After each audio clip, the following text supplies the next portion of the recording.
ఈ కార్యక్రమాన్ని ముందుండి నడిపించిన తమ్ముడు విహెచ్ఎస్ జాతీయ ప్రధాన కార్యదర్శి తమ్ముడు గడ్డం కాసిం, ఇక వేదిక మీద ఉండబడే నా వికలాంగుల వర్గాలు ఇతర పెన్షన్దారులైన నా తమ్ముడు రాజేష్, శంకర్, వీరన్న,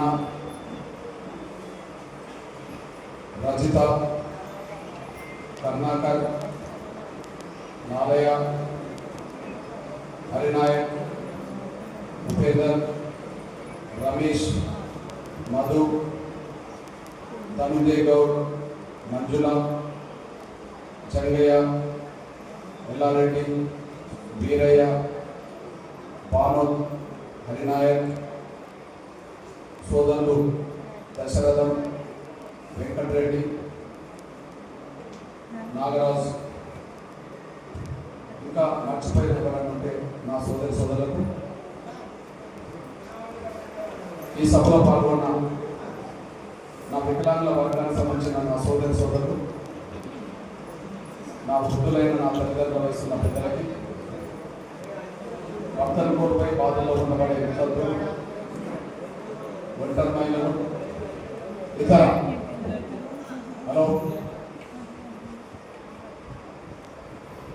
ఇతర పెన్షన్ పరిధిలోకి వచ్చే నా సోదరులందరికీ, మీ అందరినీ ఇక్కడ సమీకరించడానికి మీలో చైతన్య నింపి ఇక్కడికి తీసుకొచ్చిన సహకరించిన ఎంఆర్ఎస్ మరియు అన్ని అనుబంధ విభాగాల ప్రధాన నాయకులకి, మీ బాధల్ని, మీ కష్టాల్ని, మీ డిమాండ్లకి ప్రభుత్వం దృష్టికి, సమాజం దృష్టికి తీసుకురావడానికి వచ్చిన నా పాత్రికేయ, ఎలక్ట్రానిక్ మీడియా, సోషల్ మీడియా నా సోదరులందరికీ, ప్రతి ఒక్కరికి ముందుగా నా హృదయపూర్వక నమస్కారాలు తెలుస్తున్నాను.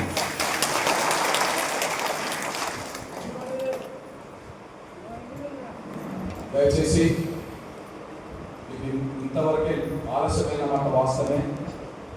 ప్రతిరోజు సభలు జిల్లాలో పెట్టుకుంటూ మీ దగ్గరకు రావాల్సి వచ్చింది. అది ఆలస్యమైన వాస్తవమే.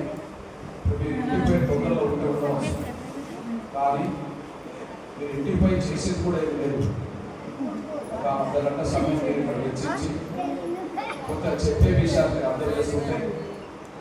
మీరు అర్థం చేసుకుంటే చాలు, మీ పెన్షన్ పెరగడానికి దాని దయచేసి అర్థం చేసుకోండి. కొద్దిగా అర్ధగంట సమయం వెచ్చించండి. ఇకపోతే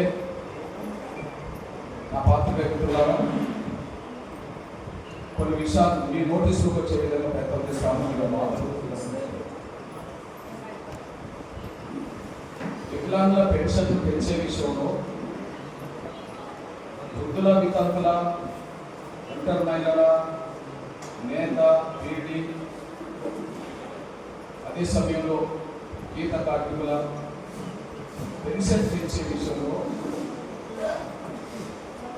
ప్రభుత్వానికి నిజాయితీ లేకుండా పోయింది.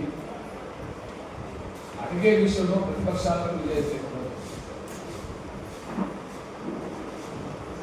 ఇచ్చిన మాట నిలబెట్టుకోవాల్సింది ప్రభుత్వం. ఆ ప్రభుత్వానికి ఆ నిజాయితీ లేదు. ప్రభుత్వ వైఫల్యాలను, మోసాలను ఎండగట్టాల్సింది ప్రతిపక్షం. ఆ ప్రతిపక్షానికి కూడా ఈ పెన్షన్ పొందే పేద వర్గాల సమస్యలు వాళ్ళని పట్టింపు లేదు. ఒక కుల సంఘమైన ఎంఆర్ఎస్